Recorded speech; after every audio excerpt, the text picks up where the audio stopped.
It's such a good analogy. This one young woman that I was mentoring many years ago, she would say, I just can't hear God. I just can't hear Him. I just want to hear His voice. I'm like, well, just spend time with Him. He'll talk to you. Well, but I do. I spent an hour this morning. I was praying. I didn't hear anything. And I'm like, well, just, get in the Word. Just read the Word more. He'll speak to you. Well, I did. I've been studying. I've been pressing in. I've been doing everything. And the devil told me that I can't hear from God. And I'm like, wait, now, hold on a second. So you're not having any problem hearing in the spirit realm. Just change the channel. Yeah, that's good.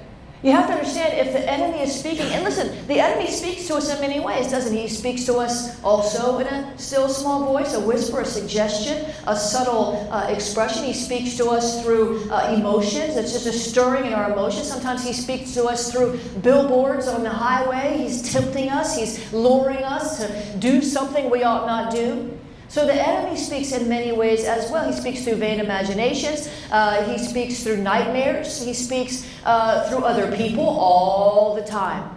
Even Christians. He speaks through Christians. Can you imagine? All the time. He speaks through many, many ways. And so the point is that it seems so easy. And I really have gotten to the point where I believe that many, if not most Christians, actually hear the devil more than they hear from God.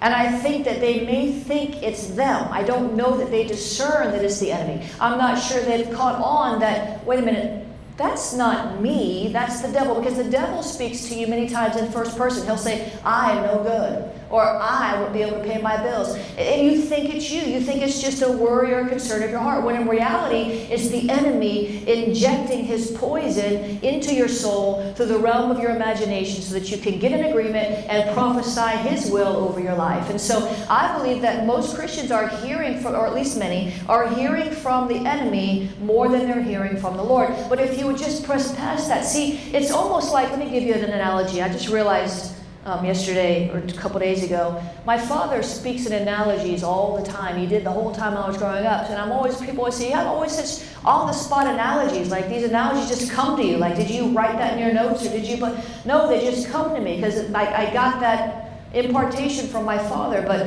it'd be like, you ever been in a place where you're really trying to tune in to something, but there's so much noise around you that you really can't hear it? Yeah. And maybe you are, in a car and you're trying to talk on the phone, but you've got 3 other people in the car, and they're also talking on their phones, and the radio's playing, and so it becomes very difficult because there's all this other noise all around about you. That's what the devil does sometimes. He makes so much noise. He speaks so loudly. He rattles and rumbles. He stirs up your emotions. And God, by contrast, usually speaks in a still small voice.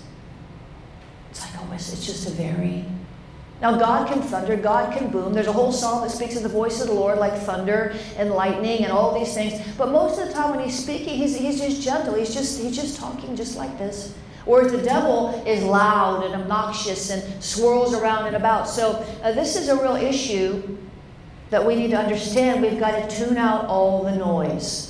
We've got to tune out all of the distractions. We've got to tune out all... Have you ever noticed when you sit down to study the Bible, all of a sudden, your ear begins to itch and you got to go get a Q-tip and, now I got to go to the bathroom and I'd have to go to the bathroom. As soon as you press in, you really need to hear from God, then people start calling you. The FedEx man comes knocking on the door and it's like, you got to be kidding me. The same thing happens in the realm of the spirit. You can't always see the distractions, but your soul can be distracted visually, it can be distracted mentally, emotionally. So we need to take the matter of hearing from God really, really seriously, especially as prophets and prophetic people.